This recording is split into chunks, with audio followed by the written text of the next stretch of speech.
Turn now to our video podcast, Settle In. In our latest episode, I speak with actor Nick Offerman, who joined me on a video call during a break on set.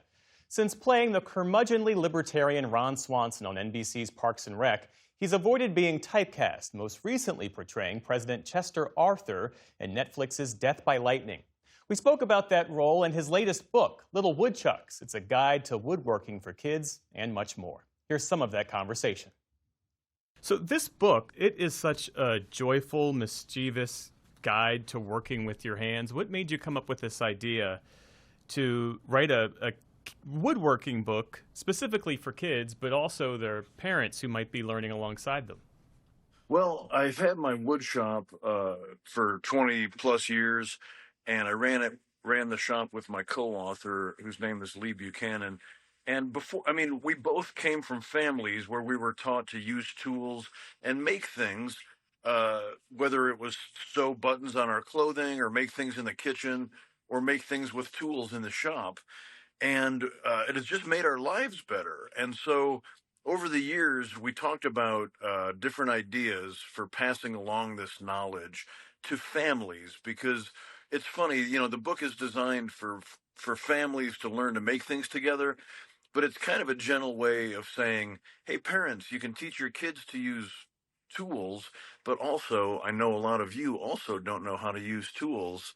So this is a really fun way to put people's phones and iPads down and spend time together improving their lives without using any algorithms, just with a hammer and a pair of pliers and a good time. Well, that's one of the things I love about the book is that these projects, when you show the finished result, they look as if the kids actually made them, as opposed to, no disrespect to set designers, but a set designer making them and saying, here, kid, hold this. But, before you found success as an actor, you spent years, building sets, sanding floors, taking odd jobs. What did those lean years teach you about perseverance? Well, my mom and dad are incredible citizens. They raised four kids with good values and a great work ethic. And so, going into the arts is a risky proposition. And I said, I want to go to theater school. I want to try and be an actor. And they said, well, we support you because you have a good work ethic, but try and have something to fall back on so that you can make a living in case you don't get cast on Parks and Rec until you're 38 years old. Have another way to feed yourself. And I already had these tool skills that I grew up with, and so I became a carpenter. I started framing houses, and then I ended up building a lot of scenery, as you pointed out.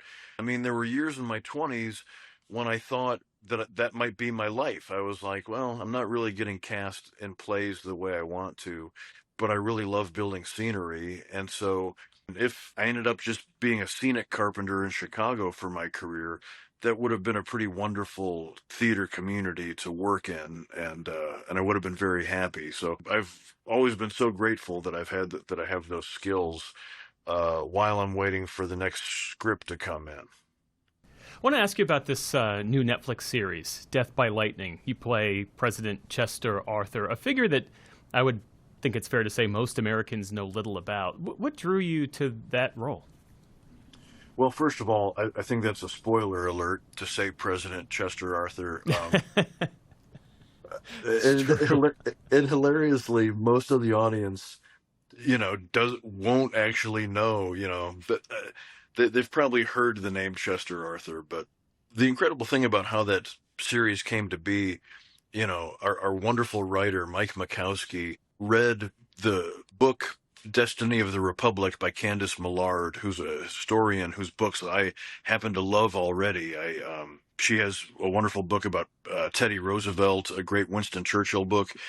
And so Makowski read the book and just said, holy cow, this story is incredible, and nobody knows it. I mean, reading the script and especially learning about the journey, the crazy roller coaster arc that Chester A. Arthur goes through in his journey becoming vice president and then, spoiler alert, ultimately president, just blew me away.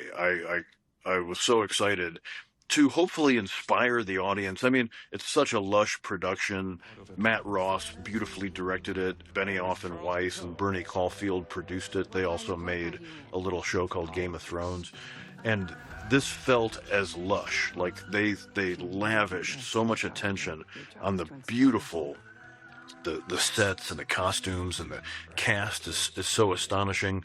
I just love the idea of inspiring our American audience to the idea that we can actually get past the corruption in politics, and we have the power to choose somebody with integrity. It's it's crazy that would be a novel idea, but it's certainly one we seem to have gotten away from. And you can hear and watch full episodes of Settle In on YouTube, Spotify, Apple Podcasts, or wherever you get your podcasts.